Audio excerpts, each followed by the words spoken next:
Ok, já falamos com muita gente, falamos sobre comidas diversas, sobre bebidas diversas, até sobre alguns restaurantes. Agora, imagina só, você gosta de cozinhar e você quer abrir o seu restaurante.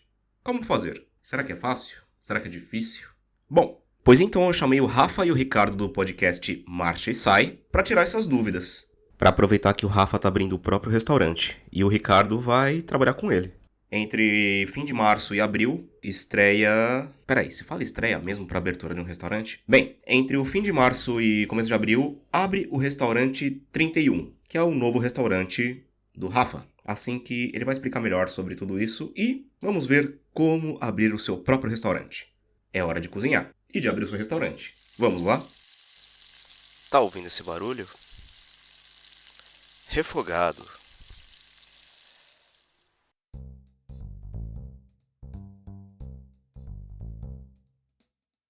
Então, meus amigos, agora nós estamos aqui com o pessoal do Marcha e Sai, o Ricardo. Oi, tudo bom? Mais uma vez aqui no Refogado. Faz tempo que a gente não aparece por aqui, mas, né? É isso. E o Rafael. Olá. O Rafa tá tímido porque é a primeira vez que ele participa de um podcast que não é o Marcha e Sai, então ele tá tímido. Ele já participou do Refogado, pô. Não participou não, só eu participei, pô. Não, é verdade. Ele participou quando você foi lá no Marcha e Sai, foi ao contrário. Ah, é verdade. Aí, tá vendo?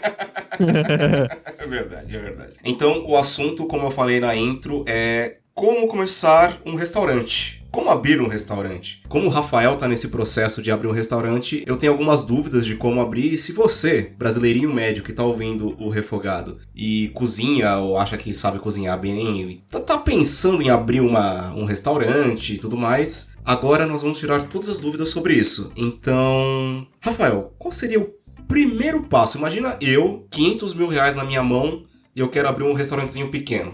Qual seria o meu primeiro passo? Eu não sei de nada, eu estou zerado, eu sou um boneco do The Sims completamente sem nada. Você já trabalhou com... Deixa eu interromper. Você já trabalhou com um restaurante em algum momento? Não. Então põe esse dinheiro no banco, deixa lá, vai viver sua vida, vai tranquilo. Pode acabar por aqui, gente, até semana que vem e tal, é isso. É isso, não trabalho com restaurante, você não trabalhou com restaurante. É isso.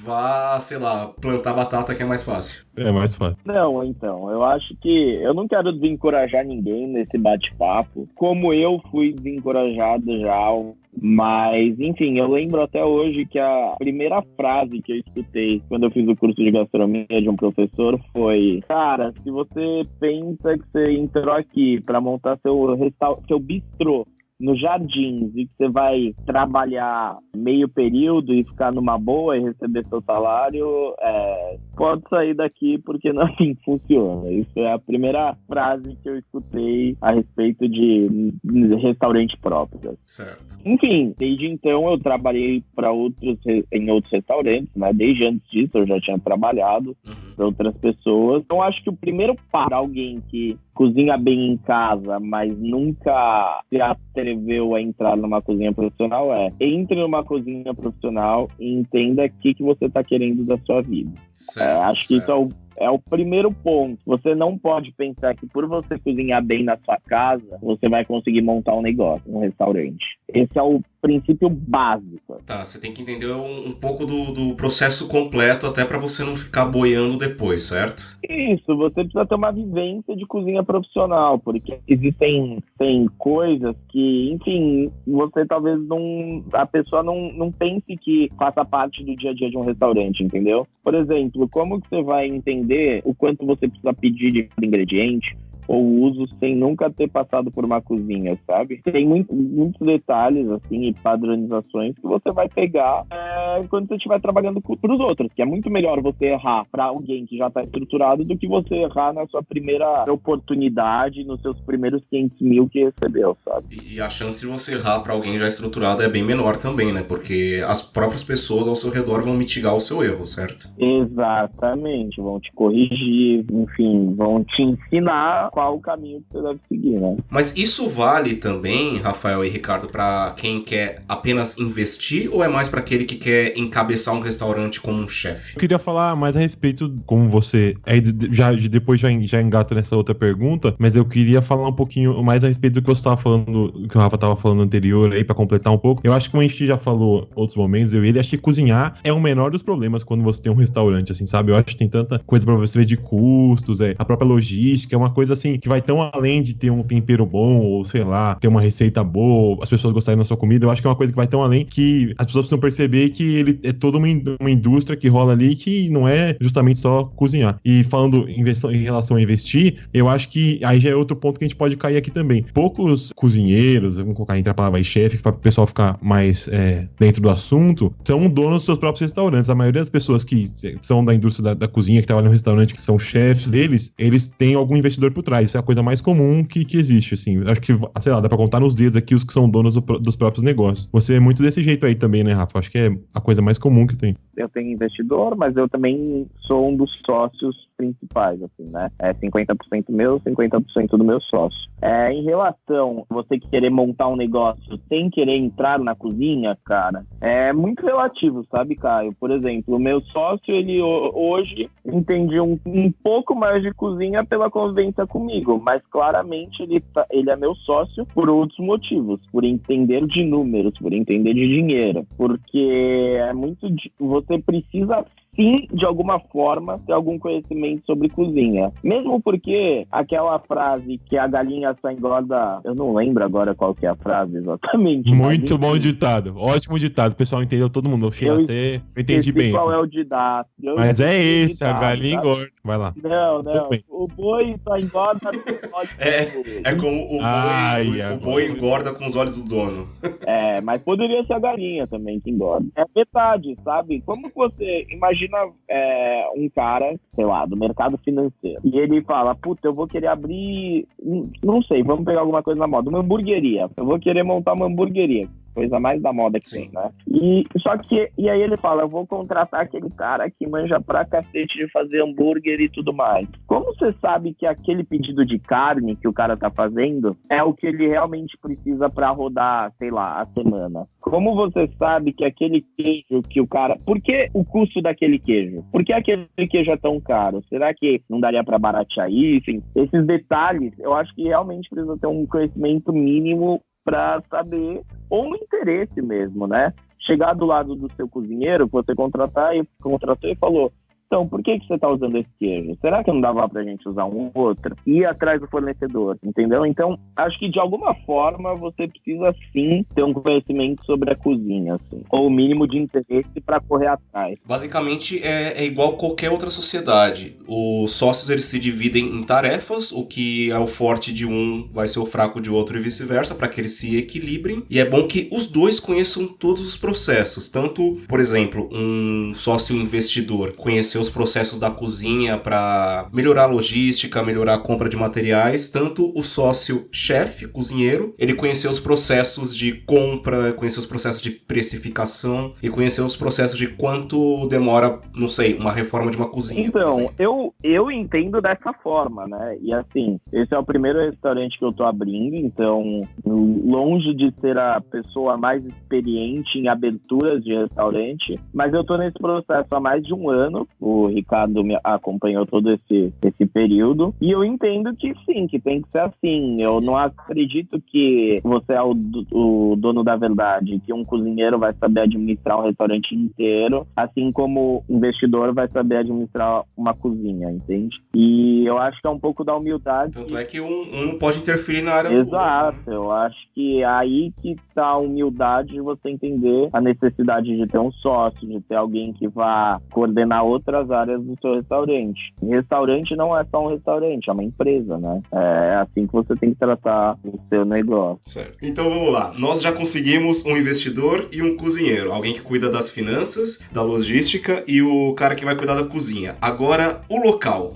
Como funciona escolher o local para o seu restaurante? Antes do local, você tem que entender o que você quer fazer lá. Se você quer ser uma lanchonete, se você quer ser um restaurante só para almoço executivo, se você quer ser um restaurante de alta gastronomia. E aí sim você pode entender que qual local você vai escolher para montar seu restaurante. Eu queria até dizer que eu acho que isso é a coisa mais importante, assim, em todas as decisões que você tem que tomar, talvez essa seja a mais importante, eu imagino. A praça que você escolhe, né? Não necessariamente só o local. A gente vai falar, não queria usar essa palavra, mas talvez o conceito ou a própria proposta. Eu acho que isso é a coisa mais importante, talvez. Porque é aí que vai definir que local você vai abrir o restaurante. O conceito define a praça, basicamente. Acho que isso é claro, né? Exato. E assim, eu acho que tem que ser uma coisa muito alinhada com você, entendeu? Esse negócio de você montar o negócio porque é o que tá na moda, é o que a gente vê mais fracassar, né? Por exemplo, não sei aí, Caio, mas por aqui, ou se é que você, enfim, sabe, acompanha as modinhas daqui, mas ou é hambúrguer, aí teve a fase da paleta mexicana, teve a fase do cupcake, então, teve a fase... Tem o rodízio de sushi. Agora tem o rodízio de sushi, o poke agora. Poke. Enfim, e se você tá pensando em montar um negócio pra ganhar dinheiro em cima de uma dessas modinhas, cara, é muito difícil você conseguir se manter por mais do que essa modinha vai durar. Eu imagino, aí vocês são profissionais, vocês devem falar, mas eu imagino que alguns investidores entram nessas modinhas já com a mente de que é algo temporário. Eu queria só dar uma experiência aí também que eu conheço. Um conhecido é ótimo. Era proprietário e era dono, e também tu tinha todo o conceito de se não uma maior paleteria aqui de São Paulo, e ele tava surfando na onda ali super bem, e aí fizeram uma proposta muito boa pra ele na época, pra comprar paleteria e tal, e ele rejeitou. Sei que, tipo, 1 ano depois morreu o negócio de paleta e ele ficou com um prejuízo enorme na mão, assim. Foi uma coisa, assim, que a gente tem que entender que é muito de moda, porque hoje em dia você vai procurar paleta, não tem... Justamente isso que o Ricardo falou vai completamente em direção ao que o Caio perguntou. Eu acho que sim, existem investidores e aí são pessoas que estão focadas nisso. Eles vão vender a tempo o negócio de entender quando que vai, enfim, quando que essa onda vai cair, né? Então assim como é qualquer forma de investimento, se você está investindo na bolsa, vai acontecer a mesma coisa. Sim. Em algum momento você vai ter que vender suas ações porque você acredita que ali é o ponto alto para você ganhar dinheiro, né? Exato, e aí existem investimentos agressivos de curto prazo e investimentos mais conservadores de longuíssimo prazo, né? Então eu imagino que alguns investidores façam exatamente isso, né? Ou até algumas franquias, inclusive, não? Exato. Sim, aos montes, na verdade, né? Agora tá entrando numa moda o café aqui. Você já começa a ver muitas franquias de café se espalhando nesses prédios comerciais e tudo mais. Enfim, inclusive, o último episódio do Caio foi falando de café, né, Caio? Exato. Você tá na modinha, Caio? É isso que o Rafa quis dizer? Né? Tem que surfar na onda, enquanto dura a onda, né, cara? A onda não é pra sempre, a gente tem que estar lá na crista. Eu acho que foi uma indireta, mas beleza. Enfim, mas tem coisas ao mesmo tempo que perduram e que eu acho super legais. Por exemplo, os hambúrgueres. Eu não acho que vai ser uma coisa que vai... Os bons vão se manter, por exemplo. É isso que eu quero dizer. O café também. Os bons cafés vão se manter. No geral é isso, né? Quando a moda é um pouco... É mais... Como é que eu posso dizer? Aceita pelo seu público. Por exemplo, a comida japonesa. Já foi muito moda ter vários negócios de comida japonesa. Hoje em dia se mantiveram os bons, né? Ou relativamente bons. Faz sentido. Mas a paleta, por exemplo, não teve mais ninguém, né? E o Frozen Yogurt também, ninguém mais com o iogurte lá, Frozen Yogurt não tem mais nenhum também. Esses daí, ninguém gostava mesmo, só tinha enquanto tava na moda. Bom, achou o conceito. Depois que você achou o conceito e tá alinhado com o que você deseja, o que você quer ter, aí você vai pra praça, pro ponto, né? E, cara, isso é um trabalho do cacete também. Imagina. O tempo que eu fiquei procurando imóvel foi uma coisa surreal. Porque tem a questão de o local pode ter restaurante, sim ou não. O local enfim, ele pode até ter autorização para ter um restaurante, mas será que ele tem a capacidade física para isso? Será que isso está condizendo com o seu modelo de negócio, né? Com o seu conceito? Porque também existem enfim, situações que você vê que o imóvel não tem nada a ver com o conceito. Sim. Não sei se eu sou muito crítico a isso, mas eu acho muitos momentos isso. E não combina, as coisas não entram em sincronia. Por exemplo, enfim, no restaurante que eu estou montando, a ideia é que o cliente entenda o processo do alimento do começo ao fim. E até porque o foco vai ser no ingrediente. Então o que a gente quer é uma cozinha aberta, é uma cozinha que qualquer cliente de qualquer posição do restaurante enxergue ela, é uma cozinha que o cliente possa perguntar para o cozinheiro as coisas que ele quer saber. O cozinheiro pode servir pratos para o cliente, ele mesmo. Então, para essa dinâmica, eu não podia ter um restaurante que a cozinha fica lá no fundo, de porta fechada, e o cozinheiro fica escondido. Eu precisava de um imóvel que a cozinha tivesse em destaque, fosse uma das principais coisas do restaurante. E aí, por acaso, a gente conseguiu encontrar um imóvel que tanto as pessoas da rua vão conseguir ver a cozinha, quanto todas as pessoas do salão. Então, acho que vai mais... Caramba, um negócio bem amplo, né? Então, não é tão grande não, mas deu bem certo, na verdade. E graças aos arquitetos. Enfim, então eu acho que primeiro tem essa questão do imóvel em si, e depois a região. É entender onde você pode ir, onde você vai ter, eu não gosto de chamar de competição, mas onde você vai ter pessoas ou negócios parecidos, mas não o suficiente para você ficar de lado. Enfim, eu acho que isso vai muito do que cada um pensa. Tá? Por exemplo, você pode acabar caindo numa Rua dos Pinheiros, para quem está aqui no Brasil escutando, que é lotado de restaurantes. Você vai ser mais um ali, por exemplo, se você montar uma hamburgueria. Você só vai ser mais um. Agora, se você for para outro lugar montar a sua hamburgueria, pode ser que isso dê muito mais certo. Sim. Enfim, dependendo da sua proposta, dependendo do que você quer com isso. Então nós conseguimos já o nosso investidor, o nosso cozinheiro, conseguimos o nosso conceito, o nosso local através de reformas. Aí a gente cai numa pegadinha aqui. Ha! Pegadinha do malandro! E aí, De repente você tá montando seu restaurante no Rio de Janeiro e a água que estão servindo nas torneiras é podre. Como Sim, lidar cara. com isso? Não dá pra lidar. Como é que vai lidar com como?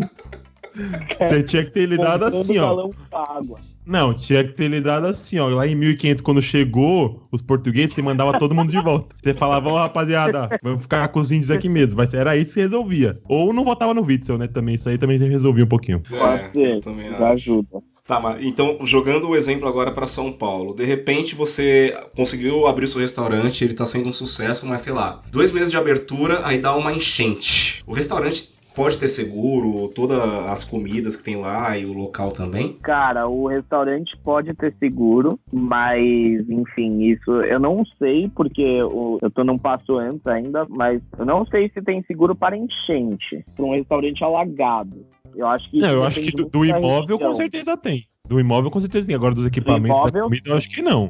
Agora, não dos sei. equipamentos, não. Assim como para incêndio tem, para equipamentos também. Que é mais ocasional, né? Uhum. Exatamente, mas para enchente, enfim, eu acho que é de caso a caso. Talvez, por exemplo, se você tem um restaurante na Vila Madalena, aí você vai realmente ter um para enchente, mas pode ser que não. A minha questão grande é isso, você é um investimento de risco um restaurante, a menos que você tenha restaurante de dinheiro sobrando para, né?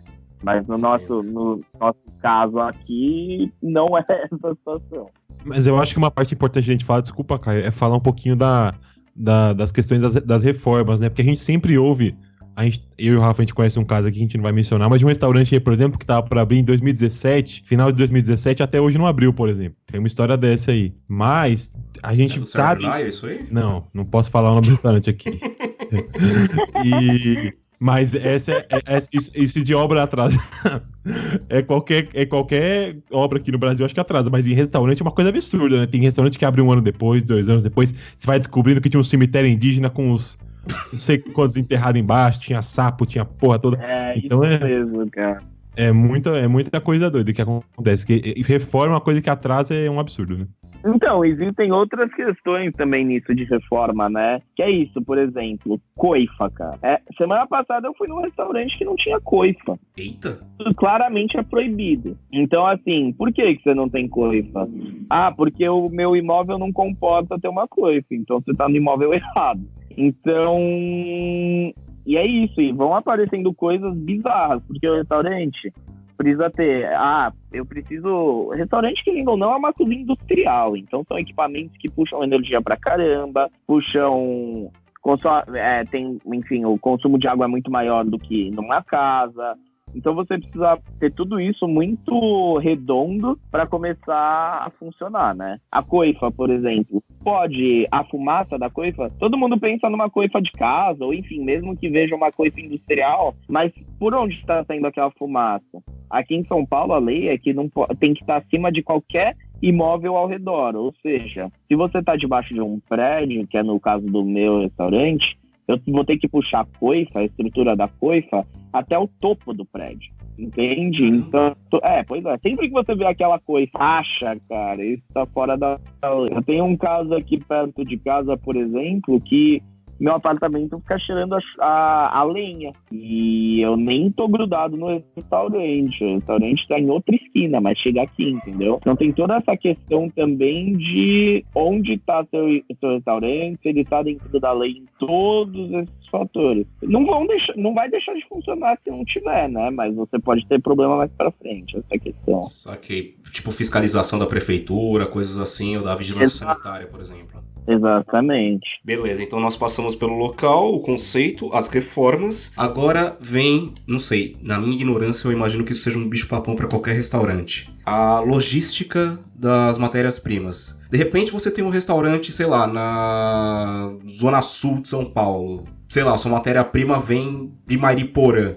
Ela tem que vir fresca. Aí enfrenta o trânsito, enfrenta um monte de coisa. Ela chega não tão boa pra você. Como é que é você lidar com essa questão de receber matérias-primas? A gente falando de produto fresco e tal, acho que vai depender muito de como você quer, o conceito do seu restaurante, como a gente falou anteriormente, né? Por exemplo, tem gente que vai trabalhar só com orgânico, tem gente que vai trabalhar com um produto mais industrializado e tal. Aí acho que depende muito do conceito. Mas hoje em dia, os restaurantes trabalham com a maioria dos produtos, vem mesmo da região do CEAGESP ali e tal. Então, as empresas já são muito bem estruturadas para entregar em quase qualquer ponto da cidade. Só um pause, vamos datar o programa? 7 mil toneladas de alimentos indo pro saco hoje por causa da enchente. Exatamente. E eu tava lá no domingo, cara. Caralho. Sério, bicho. Foda. Mas eu acho que isso, na real, que é uma parada pra gente refletir como a gente já tá tratando alimentação mesmo, né? Nem é pra gente falar só dessas 7 mil toneladas, porque acho que se a gente for pegar a quantidade de alimento que é desperdiçada, assim, sei lá, em 2 dias aqui na cidade de São Paulo, talvez dê essa mesma quantidade de comida, mas a gente pensar como a gente tá tratando alimentação no Brasil e no mundo, acho que essa é a reflexão que tem que ser feita, sabe? Hoje em dia, lógico que vai ter restaurantes que vão trabalhar com o mercadinho da esquina, tal, aí vai ser muito dependente da logística deles, mas a maioria vai trabalhar com esses alimentos que vem da região CEAGESP e tal, então essas empresas já são muito bem estruturadas para atender a maioria dos pontos da cidade, de formas diferentes, obviamente, mas tem muitos restaurantes aí que são atendidos pelas mesmas empresas aí, que eu já trabalhei em vários aí, que a mesma empresa entrega. Então, acho que isso de logística é até bem resolvido, inclusive. Por exemplo, frutos do mar, muito vem de Santa Catarina tal, e normalmente são as mesmas empresas que entregam. Então, a questão da logística eu acho que é bem resolvida nesse sentido, Rafa. Como é que você vê? Então, na verdade, é isso que eu comentei no começo do programa. Eu acho que vai muito mais da sua logística interna, né, Caio? Sim. Então, por exemplo, se eu quero trabalhar com tudo de mais fresco, ao extremo, eu vou ter que fazer pedido para chegar todo dia. Se eu entendo que eu posso fazer isso 3 vezes por semana, então eu vou ter que fazer um pedido um pouco maior para que eu tenha os ingredientes armazenados no meu restaurante. Então, eu acho que vai um pouco mais por esse caminho também, entende? Talvez antes você precise entender, e isso foi uma coisa que, inclusive, quando eu e o Ricardo a gente trabalhou junto, era bem complicado, porque a gente trabalhava com restaurantes que, enfim, faziam o quê, Ricardo? 80, 100 couverts por noite. E aí a gente acabou em um que eram 200. Ah, sim. Entendi, tá, perfeito. Então, como que a gente, enfim, e a gente abriu esse restaurante junto com, né, A gente estava na equipe da inauguração. Como que você vai entender o quanto você precisa produzir de receitas, né? Produzir de cada prato para servir aquilo. Porque é muito diferente a dinâmica de um lugar que serve 200 pratos para um que serve 80. Ô, Rafa, eu acho que muito além disso, inclusive, eu vou pegar um gancho que lembra um episódio que a gente fez com o Renato, lá inclusive, que ele falou que você trabalhar em um restaurante que vende muito, o pedido é muito fácil de fazer, porque você sempre vai pedir muito. Agora, se trabalhar em um restaurante que tem muitas variações, dependendo da época e tal, isso que é a parte difícil, porque você não sabe quanto você tem que pedir, então você tem que trabalhar sempre nessa margem, pra não perder produto e tal. Então, acho que isso é uma coisa importante de pensar. Ô, Caio, pra não parecer aqui que eu fui leviano, em relação aos elementos do CEAGESP também, um alô pro nosso querido Bruno Covas, nosso querido João Dória, pra quem votou nele aí, tá cobrando alguma medida, né, a respeito, né? Por favor. Se você fez essa cagada na sua vida aí. Por favor, cobrem, né? Agora tem um monte de bandeira na ponte lá. Sim, e eu acho que elas não funcionaram pra conter a enchente. Se você fez essa cagada aí, ó, mas pelo menos como é que é, a raia da USP tá boa lá, as plantas na 23 lá estão tudo bonitas, né? Deve tá.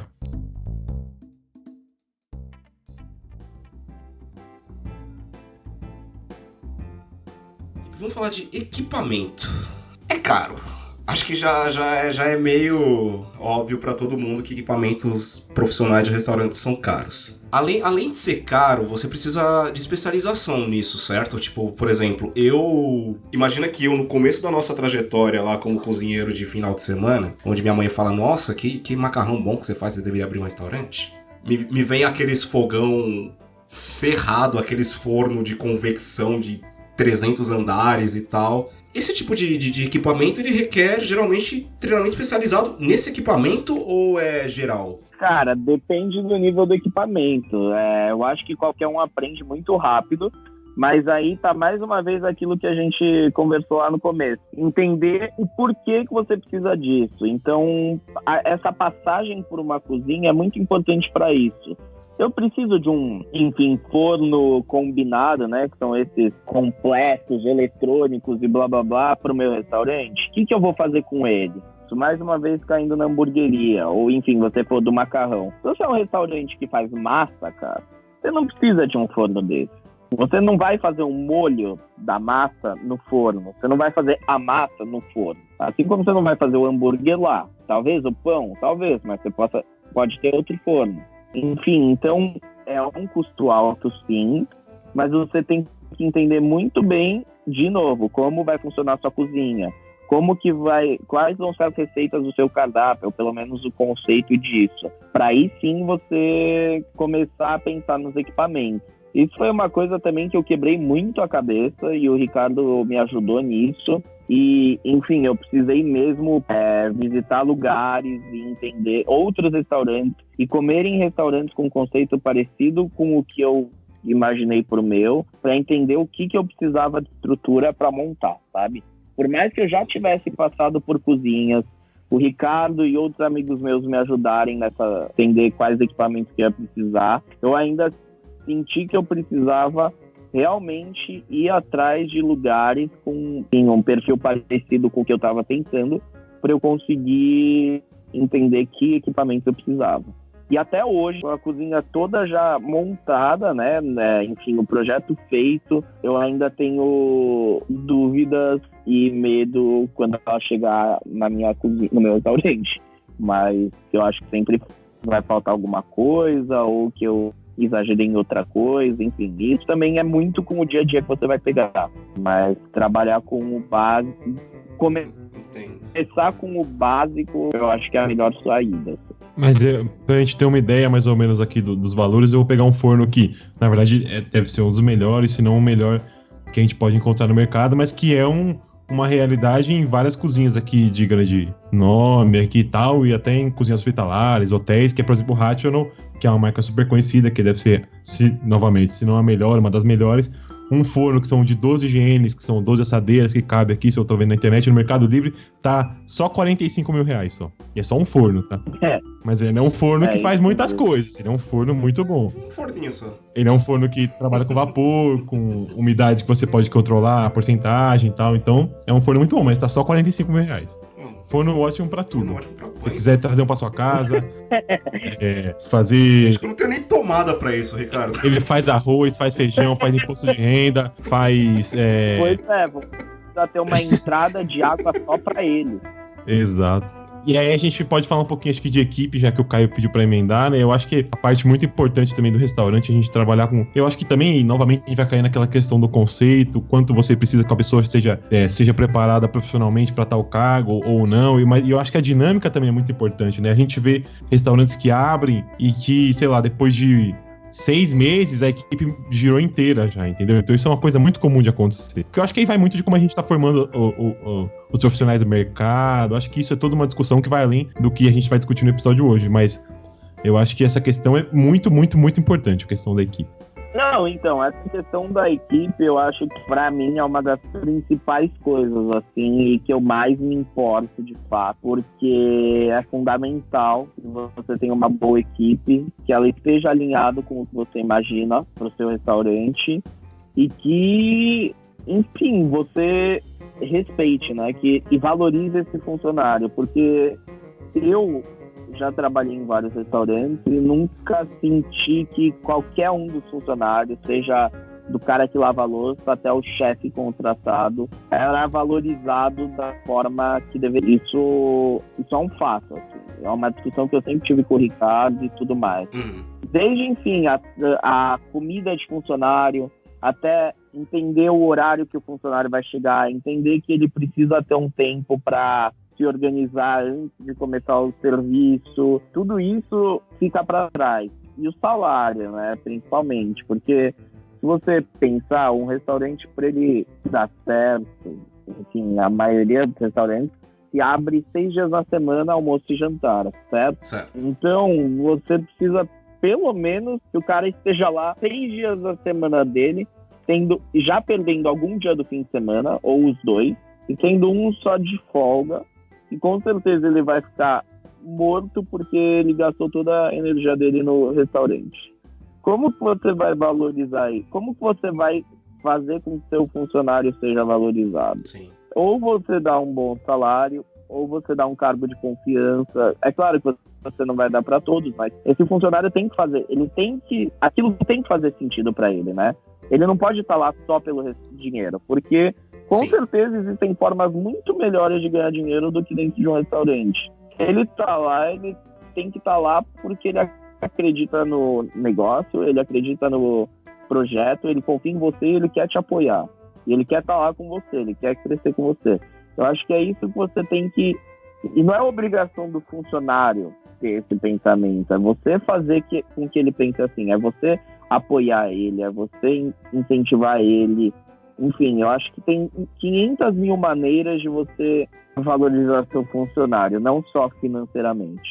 Sim, sim. Aí entra a questão de gestão até, né? Não só apenas a questão de ser um chefe, um investidor. Aí entra a administração, entra até um pouco de empatia também pelos que estão trabalhando junto com você para que o projeto cresça, né? Eu queria Exato. já fazer um outro adendo aqui. Inclusive, eu acho que é importante a gente discutir essas condições de trabalho, valorização e tal, em um episódio aqui, ó, não querendo já tratar uma pauta futura, mas já dando uma possibilidade aqui de condições de trabalho em cozinha, tal, remuneração, processos trabalhistas, aí tem um monte, tá? Achei que era legal falar um dia sobre isso. E fazer uma pergunta já pro Rafa, devolvendo aqui pra ele, se ele me trocaria por um racional de 6 GNs aqui, R$45. E aí, Rafa? Não trocaria porque você, por enquanto, ainda tem cérebro. Então, pode ser que um dia o racional também tenha. E 2 braços, mas por enquanto você ainda é bem melhor que esse fone. Ah, obrigado. Eu te trocaria, já querendo te avisar isso aí, beleza? Óbvio, né? Racional não tem boca, né? Eu tenho boca demais. Não posso falar. Então nós temos quase tudo. Agora abrimos a porta. E agora, Rafael? Eu acho que ainda tem passos antes de abrir a porta. Em relação ao funcionário, por exemplo. Opa! Ó, quer dizer, e aí é que o bicho pega. Eu tava outro dia conversando com um amigo meu, que, enfim, não tem nada a ver com a área. O irmão dele, inclusive, tentou ter um negócio que não deu certo. porque não era da área, cometeu muitos erros desses do processo aí que a gente está tentando evitar aqui. Uhum. Mas como que vai ser o seu serviço de salão, por exemplo? Verdade. Serviço é uma coisa que a galera tem que prestar muito atenção, né? Exato. O Rafa Costa e Silva, que é um chefe do Laçai, no Rio de Janeiro, ele tem uma frase, ele fala que um serviço ruim não vai ser salvo pela comida boa, mas uma comida ruim pode ser salva pelo serviço. Eu até digo, Rafael, porque eu deixo de ir em lugares por causa de serviço ruim. Exatamente, eu também. E às vezes a comida não é nem tão boa, mas o serviço é tão bom que você volta. Você se sente bem ali, porque te atendem bem, por 1000 fatores. Então eu acho isso muito, muito, muito importante. Além disso, bebidas. Bebida é uma coisa crítica, por exemplo. Você vai fazer o quê? Vai ter uma adega? Quantos vinhos você tem que comprar? Qual é o seu objetivo? É vender refrigerante ou é vender vinho? É vender cerveja cara ou cerveja barata? Então você também tem que entender, além do cardápio de comida, o de bebidas. Como você vai fazer isso funcionar? Você vai dar água ou você vai cobrar água? Depois, uniforme, por exemplo. Eu sou totalmente contra o funcionário, você, enfim, pagar R$40, R$80 e o funcionário lavar a roupa na casa dele. Porque esse funcionário pode morar longe, pode ser que chova nesse meio tempo, e ele tem que repetir um uniforme que ele acabou sujando porque não teve tempo de lavar outro. Porque é uma baita de uma sacanagem você fazer com que ele se responsabilize pelo uniforme que você exige que ele use. E um pequeno adendo aí, tem muitas empresas que ainda pedem o uniforme de volta depois que você vai embora. Você usou o uniforme de 2 anos, a empresa pede de volta para dar para outro funcionário. Isso aí é bem comum, inclusive. Pergunta de leigo aqui. Vamos lá. Isso é uma prática comum de você cobrar o uniforme e fazer com que o funcionário lave? É comum. Muito comum. Você pode, Caramba. porque é isso. Você paga a taxa, você paga um valor para ele comprar, enfim, do custo da limpeza, sabe? Uhum. E, enfim, eu acho isso... Caraca, bicho. Pois é. Por exemplo, eu sempre, ainda bem, morei perto dos lugares que eu trabalhava. Então isso era o menor de mim. Mas amigos que moram super longe e que se ferram por isso, inclusive, sabe? Ou, por exemplo, você quer, mesmo que ele se esforce e blá blá, não deu certo, e ele vai com um uniforme que não tem nada a ver com o padrão do seu restaurante, porque é o que ele tem para usar aquele dia. Claro. E aí, isso ele não tá fazendo isso por mal, mas você tem que entender que é uma responsabilidade sua que ele esteja com o uniforme que você quer. Então, enfim, Sim. Depois, você quer... Tem muitos gastos, e isso é uma das coisas que eu me vejo todo dia pensando, Caio, que é muito engraçado, cara. Como vão aparecendo coisinhas que você com certeza não tinha pensado, e depois você fala, puta merda, eu tinha que ter pensado nisso antes, ou eu preciso providenciar isso pra ontem. Uhum. Por exemplo, guardanapo, você vai usar de pano ou de papel? É verdade, né? A gente nem pensa nisso. Né? Qual é o custo pra você ter o de papel e qual é o custo pra você ter o de pano e lavar ele? E tem a questão do guardanapo de papel, que é o premium, né? Que parece um pano também, né? Geralmente você só dá um. Exatamente. E assim, que você... Enfim, e aí, pô, eu, por exemplo, tenho uma super preocupação e eu tento entender isso direto, o Ricardo sabe bem, porque a maioria, e quase todos, eu não digo que isso é errado, usam um saco de vácuo, né? Para conservar melhor os ingredientes. Eu não acho isso errado. Mas... Usar o quê? Saco de plástico que você dá vácuo. Sabe quando você compra as coisas embaladas? Ah, sim. Ok. Agora entendi. Não, não tinha entendido o vácuo. Tá. Ah, tá. Então, e aí, enfim, você usa isso para conservar melhor os ingredientes e tudo mais. Mas será que você precisa disso? Será que dentro do seu conceito de restaurante você precisa ter saco de vácuo? Porque isso também gera um custo e é horrível para o meio ambiente. Esse consumo excessivo de plástico que se tem em cozinhas profissionais. E sim, são coisas que também tem que conversar muito com quem você é, né? Com os seus princípios básicos aí de ser humano, enfim. Claro. Eu acho que acabam tendo muitos detalhes que a gente acaba passando e que eu também não vou entrar em todos aqui, porque, enfim, são milhares, mas para deixar ligado, enfim, que é isso, não é uma coisa que você vai porque você cozinha bem e mesmo, enfim, se você tenha trabalhado em algum lugar relacionado à comida, então você vai conseguir lembrar de tudo. Eu mesmo, com certeza, muitas coisas vão passar e na hora que tiver para abrir eu vou falar, puta merda, esqueci de comprar. Caramba, é difícil mesmo. Então aí você precisa também até de um certo microgerenciamento do pessoal interno, né? Tanto da cozinha quanto do atendimento ao cliente. Sim, exatamente. Eu, por exemplo, antes mesmo enfim, o restaurante está em obras e eu já tenho toda a minha equipe montada. O Ricardo é um deles, meu querido colega, e todos já se conhecem, porque é isso, todo mundo pode ajudar, entendeu? Um dos caras do salão, ele já me leva para ir conhecer vinho e tudo mais, para montar a carta de vinho que ele acha que vai estar alinhado com o meu conceito. Sim, sim. Então, sua humildade é você entender que você realmente vai esquecer muitas das coisas e os seus amigos podem te lembrar disso. Enfim, se você quiser tratá-los como funcionário, é essencial. Assim. Claro. É tipo uma seleção de 94. Tem que estar todo mundo coeso lá, todo mundo sabendo o que tem que fazer e um pouquinho de sorte também ajuda, né? E tem que ter o Romário. Exato. Tem que ter o Romário. E tem que ter o Leonardo dando cotovelada no americano. Eu sou o Romário. A proporção é um pouquinho diferente. Física, mas é parecido. Bom, a gente chegou à conclusão que abrir um restaurante realmente não é nada fácil. Eu queria só, pra buscar uma conclusão, depois se o Rafa quiser dar dele, que eu tô com uma estatística que eu peguei aqui, desde o começo do programa que eu tô pra falar, que é uma pesquisa de 2014, que fala que mais da metade dos restaurantes do Brasil fecha antes de completar 2 anos. Então a gente tá fazendo esse episódio aqui hoje, Caio, pra estatística mudar, hein? Eu espero não entrar nessa estatística, hein? Opa, eu conto com isso porque eu quero visitar o Brasil, eu quero visitar esse restaurante, gente, pelo amor de Deus. Com certeza, que é isso. Mas eu acho que isso reflete muito aquilo que a gente falou, né? As pessoas entrarem... Lógico que isso talvez tenha uma questão do momento financeiro, tal, do país, etc. Mas eu acho que tem muito a ver com como as pessoas tratam, né, o negócio de abrir restaurantes, o ramo de alimentação e serviço.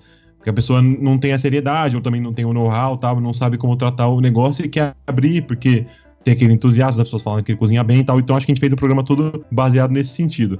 E falar uma última coisa também, que acho que a gente não esqueceu, mas pensar que é um puta de um privilégio a gente tá podendo falar, e de pensar em conceito e tal, de ter essa condição de querer fazer uma coisa autoral e etc. Num país que, sei lá, as pessoas passam fome, que, puta, um monte de problema social, isso é um puta de um privilégio a gente tá podendo pensar nisso. Então eu acho que também é importante a gente pensar na própria função social que tem o restaurante, que eu acho que é cada dia mais importante. Então, sei lá, hoje em dia tem muitas casas que são um espaço de discussão para vários problemas socioeconômicos, culturais, tudo, de, sei lá, preconceito, a porra toda. Eu acho que os espaços de restaurante tem que ser cada vez mais isso, inclusive. Eu acho que quanto mais pessoas se interessarem nesse sentido, melhor vai ser para todo mundo, inclusive. Você vê nesse sentido também, Rafa? Com certeza a gente tá nessa situação privilegiada de poder conversar sobre abrir um restaurante que não é isso, não é barato, não é fácil, precisa de muita informação e a gente tem acesso a tudo isso. E é o que eu já falei pro Ricardo, é o que eu já falei pros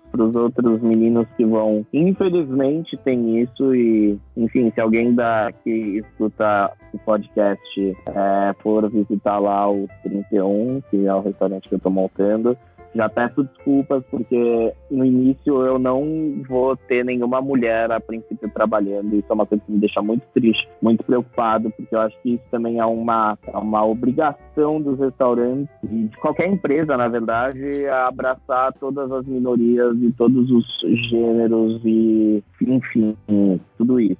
Enfim, então eu falo para os meninos, eu tive esse disclaimer aí, mas o que eu queria falar é isso. Eu falo para os meninos que por eu conseguir realizar ou montar um negócio que eu sei que muitas outras pessoas não teriam a oportunidade de montar para si, eu quero que elas se sintam donas. Eu quero que elas façam parte do começo ao fim desse projeto. Espero que não tenha fim, mas... E que isso faça a diferença. É isso que falta nas cozinhas, assim. Esse pensamento de que o restaurante não é sentimento de pertencimento, dinheiro. talvez, alguma coisa.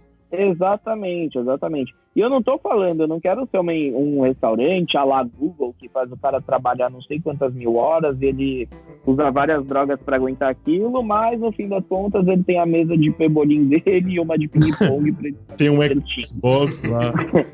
Não é isso que eu quero, mas eu acho que sim, precisa ter esse espaço pro funcionário sentir que ele faz a diferença ali. E ele faz de fato. Mas só última coisa que eu tava falando, que eu quis dizer, que eu acho que o Rafa também quis dizer, que eu acho que é cada vez mais importante que a gente não pode mais se dar o luxo de ter espaços que não vão estar trazendo essa discussão social, de igualdade de gênero. Exato. Eu acho que a gente não pode mais se dar esse luxo, entendeu? Todos os espaços têm que ser tomados por essas discussões, independente do que eles sejam. E acho que como a gente é um ramo que traz de alimentação, às vezes ele é muito alienado desse tipo de discussões. Então, mas eu acho que é muito importante a gente trazer, até porque eu acho que o nosso podcast, ele trata muito disso, né? De o alimento como uma transformação de várias camadas sociais e tudo aí. Me alonguei muito. É isso aí, gente. Caramba, esse programa ficou muito bom, mesmo assim. Eu quero desejar muito boa sorte pra você, Rafael, e pra você, Ricardo, que vai acompanhar o Rafael nisso. Já tem data de abertura do restaurante? Cara, princípio fim de março, tá aí. Contando com a casa. E já pode divulgar onde fica? Cara, chama 31, o restaurante, o 3 e o 1 mesmo. E vai ficar ali no centro, na República, na rua Rego Freitas, 301 é o número. É pertinho da Casa do Porco ali, ó. Acho que aquela região que tem muitas casas de entretenimento adulto ali, sabe? Sim. tem essa nuance. Então, restaurante 31 na Rego Freitas 301. A partir de março, vocês podem ir lá e conhecer o restaurante do Rafael. É isso aí. Exato. Posso fazer só aquele jabá final?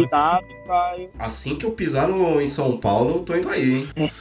Posso fazer só aquele jabazinho final então, Caio, pra gente terminar nossa participação aqui? Por favor. Queria agradecer ao Caio por estar convidando a gente pra gente ter essa parceria aqui novamente. Ele sabe que a gente eu encontrei, a gente começou a conversar pelo Twitter. Eu acho que é uma parceria muito legal que a gente estabelece aqui de novo, de amizade, de entender que esse espaço também que a gente tem dos podcasts aqui de alimentação também é importante essa integração, porque eu acho que só agrega pra todo mundo, assim, sabe? Eu acho que vai ser muito fácil a gente trilhar esse caminho se for junto aqui, puta, eu acho que só tem a agregar aqui a todo mundo. Então eu queria só pedir pra vocês seguirem o Mais Tá nas redes sociais, seguirem no Spotify, no Twitter, no Instagram, a gente tá lá, é pequenininho também, mas é isso que a gente tem. Então, e também vão no 31 lá comer, a gente vai estar lá esperando vocês. Não, eu queria agradecer muito, enfim, essa é uma experiência que eu tô tendo nova. Tá sendo muito difícil, mas muito bacana ao mesmo tempo, de muito aprendizado. Eu não quero desencorajar ninguém a abrir, eu só acho que para você montar um negócio, um restaurante, você tem que ter muita paixão, porque para montar o negócio, tem que ser isso que você quer fazer pra sua vida. É basicamente isso. Porque para montar e você ser distante e ver a coisa degringolando, você perdendo a mão daquilo, por não estar lá de corpo e alma, é muito triste e chato, e você vai acabar fazendo igual o cara que descongelava o freezer à noite. Puta, a gente não falou disso, muito bom, pode crer. Eu ia comentar disso, se você ia fazer isso. Mandou muito bem. Mandou bem. Mas o que o Rafael falou é sério, porque quando você abre um local, você tem empregados, você tem responsabilidades. Então, se você tá se aventurando e contratando gente, brincando com os sonhos delas, pensa duas vezes, cara. Com certeza. A gente conhece muitos cozinheiros e excelentes cozinheiros que broxaram, cara. Eu, inclusive, já tive momentos assim, o Ricardo também, mas a gente não largou a cozinha, mas eu conheço pessoas que largaram a cozinha justamente por essa desilusão do que é um restaurante, de como é tratado dentro dele. Então, é uma responsabilidade muito maior do que pensar que vai fazer um negócio pra ganhar dinheiro e pronto. Não, e a dica última aqui é não desliguem seu freezer à noite. Assim, sério, não faça isso. não é brincadeira. Mas a noite tá friozinho. Mas não é brincadeira, não desliga. Ô, Ricardo, só te lembrando, você falou que tinha uma dica cultural. Ah, eu tenho mesmo, muito obrigado. Aí o Caio, puta que pariu, que host que é o Caio, pelo amor de Deus. Eu não sou um bem centésimo desse cara. Com certeza. Olha a lavação de roupa suja, hein? Certeza. Mas a minha dica cultural, que eu acho que é um documentário que tá há bastante tempo no Netflix, inclusive. Eu acho que deve ter uns 3, 4 anos. Você já assistiu, né, Rafa? Inclusive, né? A gente falou disso anteriormente. Claro. Putz, é muito legal esse tipo, porque eu acho que ele fala muito disso que a gente tá passando aqui, é em outro level. em outro nível, com certeza, que é porque é um restaurante que o cara tá saindo de 2 estrelas Michelin, então tal, é outro nível de restaurante, obviamente, mas eu acho que passa muito... Por isso tem um fala documentário sobre ele. Exato, velho.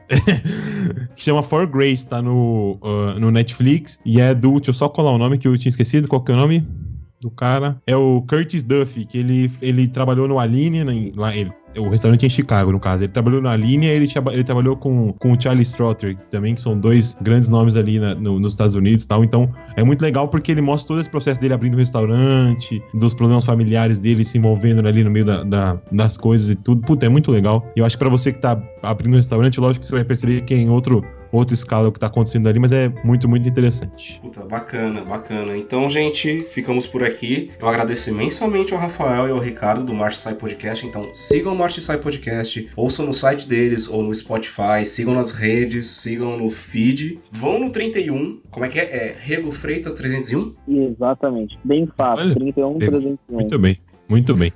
Então, Rego Freitas 301, a partir de março. E eu queria mandar um abraço pra todo mundo. Então, um abração, até mais. E mandem seus abraços aí, gente. Tchau, tchau. Queria mandar um abração pro Matheus, que não pôde estar com a gente aqui hoje também. Matheus, um abraço pra você, hein? É verdade, o Matheus tá aí, ó. Sustentando a mais-valia.